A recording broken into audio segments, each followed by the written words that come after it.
waktu itu kan dibicarakan, wah kalau gitu Mas Gibran pasti sama dengan Kaisang. Tidak, beda politik kata. Wah, berarti kan itu kan ada clue-clue, ada tanda-tanda bahwa Kaisang itu mungkin belum tentu akan masuk PDI. Sebetulnya karakter dari para politikus saat ini, karakter dari calon pemimpin bangsa ini, sebetulnya ada dua karakter. Apa saja itu? Satu,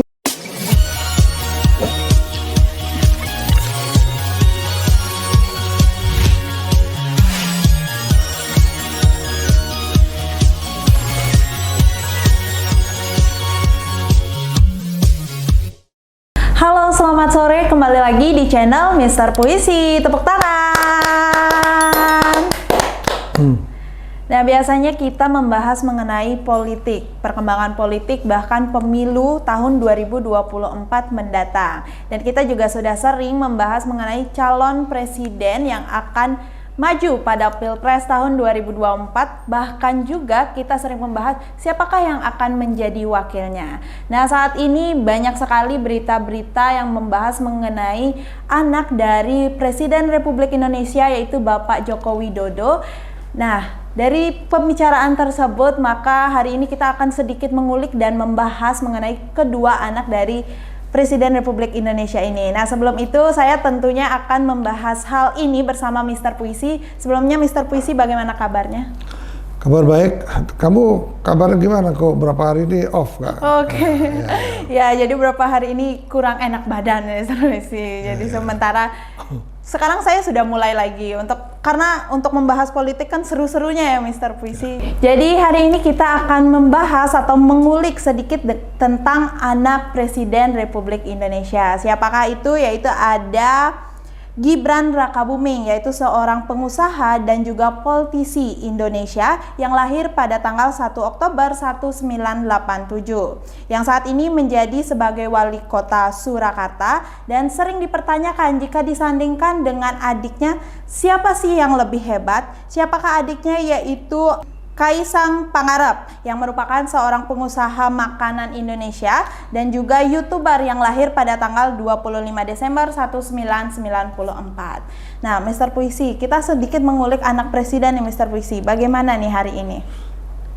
Kalau kita mengulik putra-putri presiden, saya sangat menarik sekali. Kenapa menarik?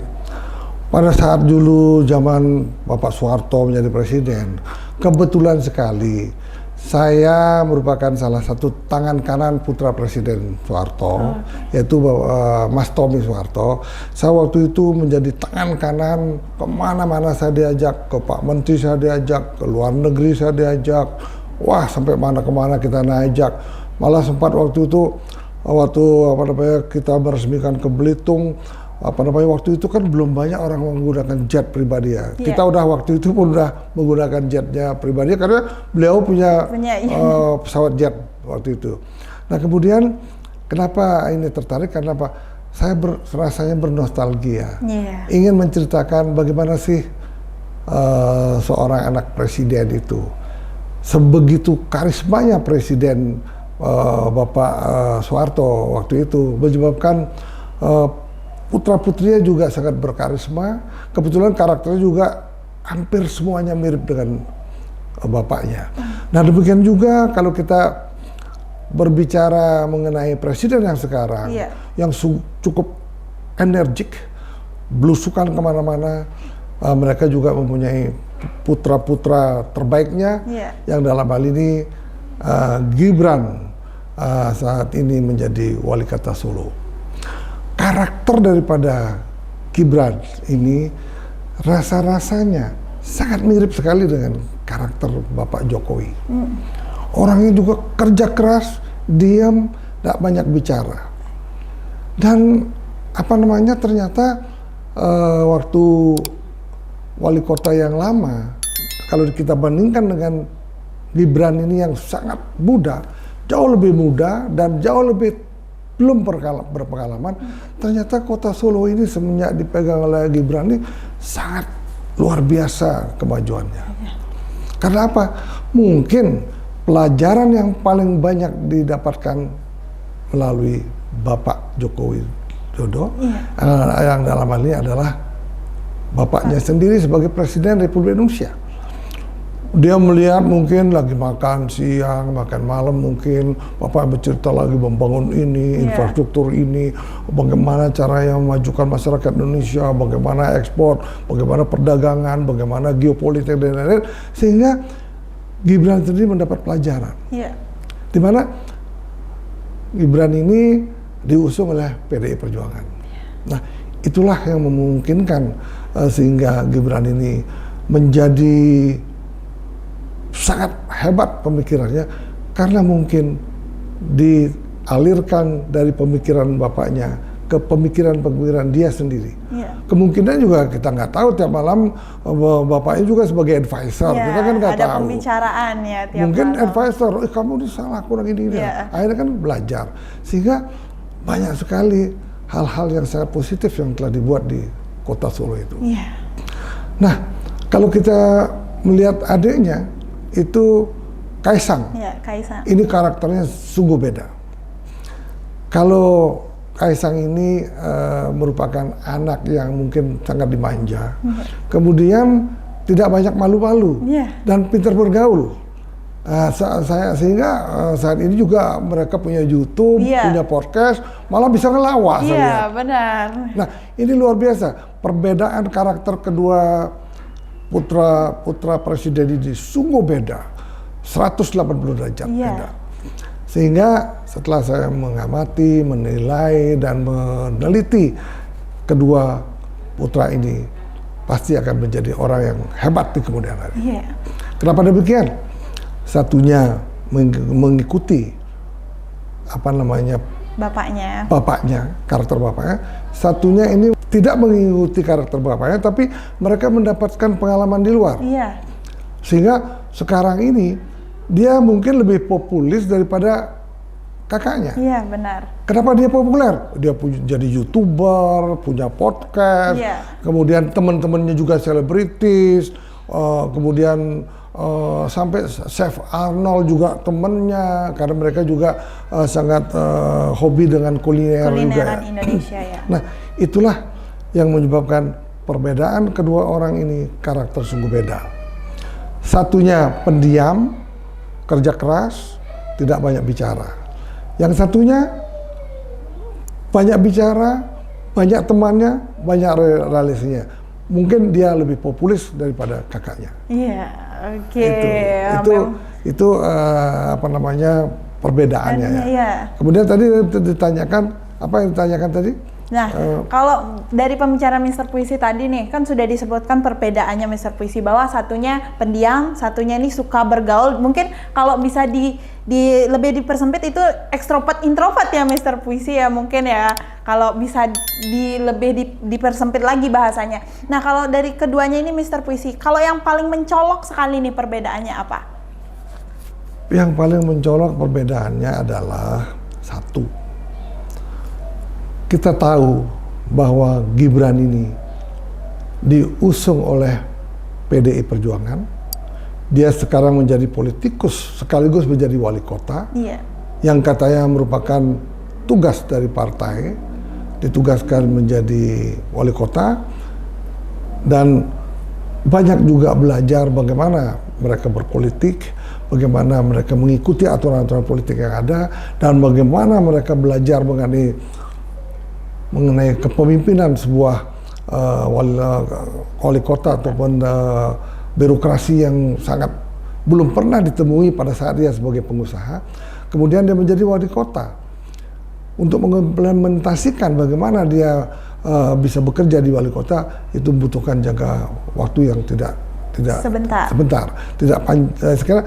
Nah, mungkin banyak belajar dari bapaknya, sehingga sekarang mereka dengan dingin, mereka mendobrak segala yang nggak bisa. Yang saya tahu juga ada satu jalan yang tadinya crowded, macet sendiri, orang wali kota yang lama tidak bisa menyelesaikan itu, mereka bisa. Nah, itulah karakter dia, diam seperti introvert ya. Biasanya orang introvert itu lebih pinter. Ya kan? Karena dia diam-diam, mereka punya pemikiran luar biasa. Tetapi kalau Kaisang, dia tidak dibesarkan oleh partai politik. Iya, benar. Dia merupakan pencerminan ataupun boleh dikatakan dia mengidolakan Pak Prabowo. Iya.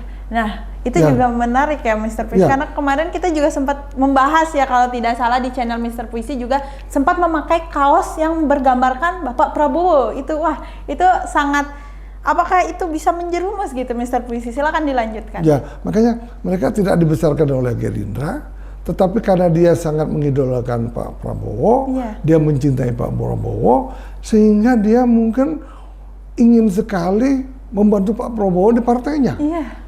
Nah, ini kemungkinan terjadi. Iya. Karena apa? Kaisang itu kan masih bebas, Iya, belum benar. masuk politik mana-mana. Sempat waktu di podcastnya itu, apa namanya, ada Chef Arnold waktu itu memang berbicara mengenai politik. Di situ kan dikatakan bahwa wah, Chef Arnold sekarang masuk Perindo katanya. Dia bilang belum, tapi akan. Gitu kan. Nah, sehingga pada waktu itu kan dibicarakan, wah kalau gitu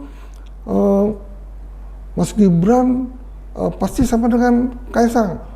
Tidak, beda politik katanya. Wah, berarti kan itu kan ada clue-clue, ada tanda-tanda bahwa Kaisang itu mungkin belum tentu akan masuk PDI. Iya. Nah, tetapi kan anak muda, anak milenial, kan sulit diatur. Mungkin dia diam-diam pura-pura nggak ketahuan sama bapaknya, kan bapaknya kan jelas PDI kan. Dia berikan iya, tapi kenyataannya enggak kan. Tidak. Nyatanya dia pakai kaos.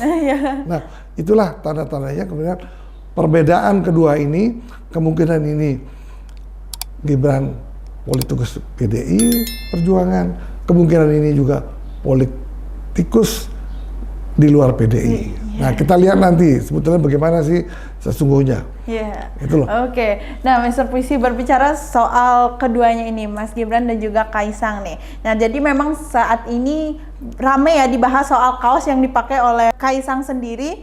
Itu banyak sekali memberikan komentar-komentar yang bahkan langsung menjurus bahwa Kaisang ini pasti akan mendukung Bapak Prabowo begitu. Nah, kalau berbicara di soal politik nih, apakah mungkin Kaisang ini sudah benar-benar pasti gitu mendukung Bapak Prabowo ke depannya, dan kalau ingin terjun ke politik pasti ke arah sana begitu?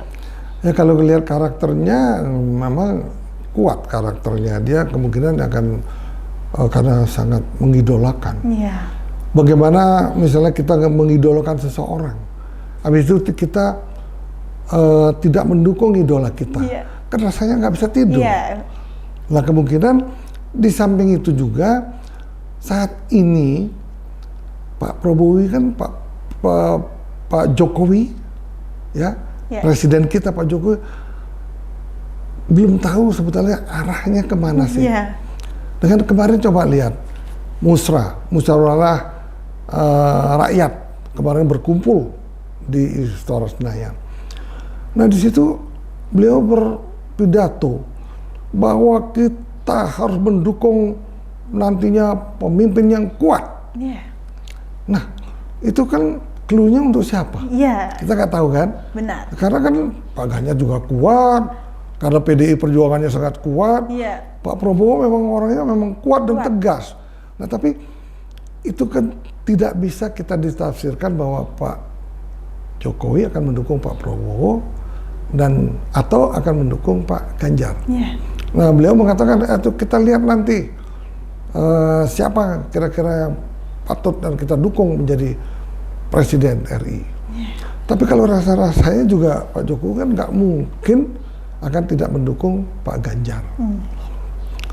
Nah, mungkin siapa tahu nanti ada perdamaian politik, tidak terjadi gondok-gondokan. Nah, sekarang yang lucu apa? Yang gondok-gondokan ini pendukung Pak Ganjar dengan Pak Prabowo. Sedangkan ini tadinya satu koalisi. Nah, itu yang perlu dipikirkan oleh para pendukung Pak Prabowo dan Pak Ganjar sendiri. Sedangkan dari pihak lawan mereka ini diam-diam aja. Malah asik mengkritik pemerintah. Benar sekali. Nah, itulah sebetulnya yang kita akan tunggu. Semoga pemilihan presiden kali ini sangat kondusif, tidak ada lagi kadrun dan kampret, Iya. sehingga perpolitikan di negara kita lebih dewasa lagi, Iya. tidak menjelekkan satu sama lain. Benar sekali. Nah, Itu loh. Oke, Mr. Puisi, tadi kan kita sudah berbicara tentang kaos nih yang dipakai, sehingga kita bisa mempunyai sebuah pendapat bahwa Kaisang ini akan mendukung Bapak Prabowo itu sendiri. Nah, kalau seandainya nanti di pemilu tahun 2024 mendatang, itu beneran terjadi nih Mr. Puisi, mereka memiliki pandangan yang berbeda terhadap politik. Apa yang akan terjadi kira-kira? Tidak masalah. Mereka kan berpandangan politik. Kita juga dalam sekeluarga kakak adik beda. Belum tentu biasa. sama ya? Belum tentu sama. Tetapi kan mereka tetap rukun. Iya. Sama dengan Pak Prabowo, dengan Pak Anies, dengan Pak Ganjar. Setelah selesai politik itu, mereka pasti berteman. Benar sekali. Nah, itulah bangsa Indonesia yang banyak beragam budayanya, beragam agamanya, beragam politiknya. Rasanya Pancasila sebagai alat pemersatu bangsa ini tidak mungkin ada orang ataupun golongan tertentu ingin bisa memecah belahkan persatuan dan kesatuan bangsa Indonesia. Iya. Nah itulah. Jadi memang ini sangat unik ya. Yang paling penting adalah sesungguhnya ya, dari kalangan politik, partai-partai politik ini sangat sedikit sekali ada kader-kader yang akan menjadi pimpinan yang ingin bisa menggantikan pemimpin-pemimpin masa hari ini dan masa-masa sebelumnya. Nah, dibutuhkan sebetulnya pemimpin-pemimpin yang bisa menggantikan Bapak Jokowi yang jauh lebih baik dari Pak Jokowi. Iya. Karena apa? Sebetulnya karakter dari para politikus saat ini, karakter dari calon pemimpin bangsa ini, sebetulnya ada dua karakter. Iya. Apa saja itu? Satu, orang yang politikus yang cukup pintar, turut teknokrat, pinter, berbicara, dan lain-lain. Kemudian ada orang yang tidak begitu pintar, tetapi lebih populis. Iya. Belum tentu orang yang teknokrat ini, yang pinter, yang ini sebagai pimpinan masa depan bangsa ini, belum tentu bisa menjadi presiden.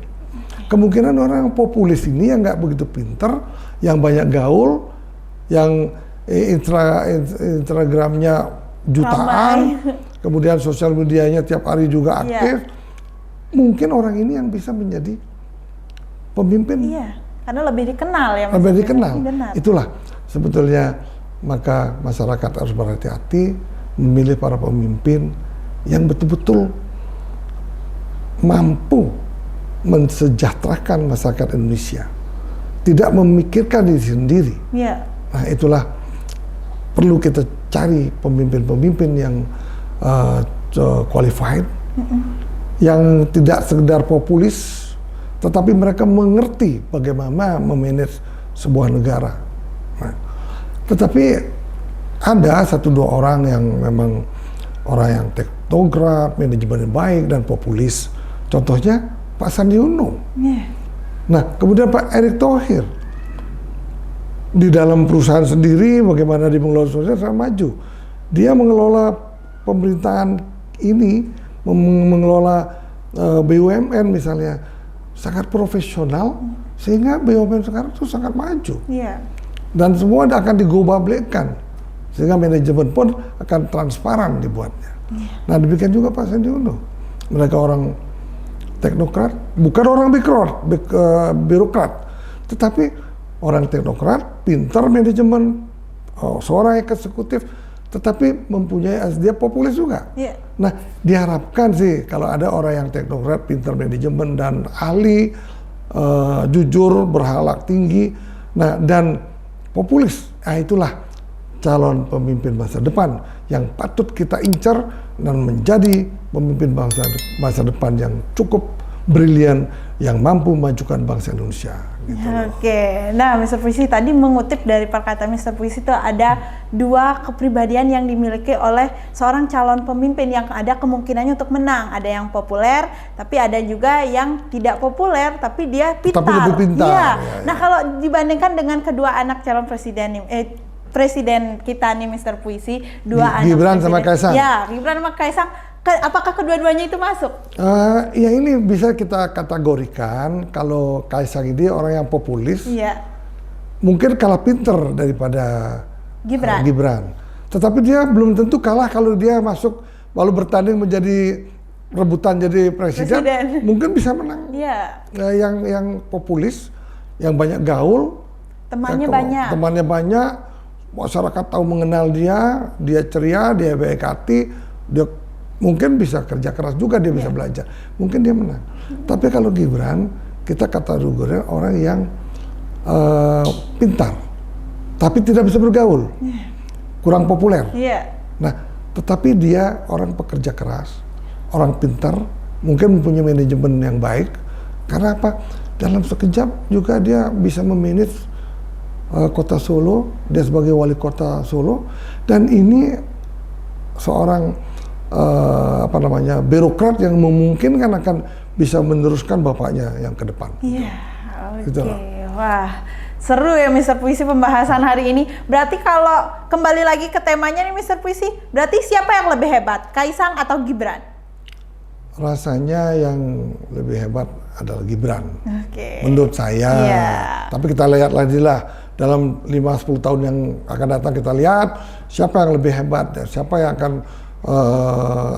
dicintai masyarakat, siapa yang lebih berprestasi, itu waktu yang akan menentukan. Iya, wah luar biasa ya teman-teman di rumah. Ini hari ini pembahasan kita mungkin berbeda ya Mr. Puisi dengan biasanya, karena biasanya kita udah membahas mengenai calon presiden, calon wakil presiden, dan saat ini kita sedikit nih mengulik mengenai anak presiden Republik Indonesia. Nah, buat teman-teman di rumah jangan lupa untuk saksikan terus channel Mr. Puisi, karena seperti biasa kalau channel Mr. Puisi itu sendiri selalu menyampaikan informasi yang positif, tidak memihak siapapun dan tidak hoax. Jadi jangan lupa like, komen, dan subscribe channel Mr. Puisi. Sampai jumpa kembali. Bye-bye.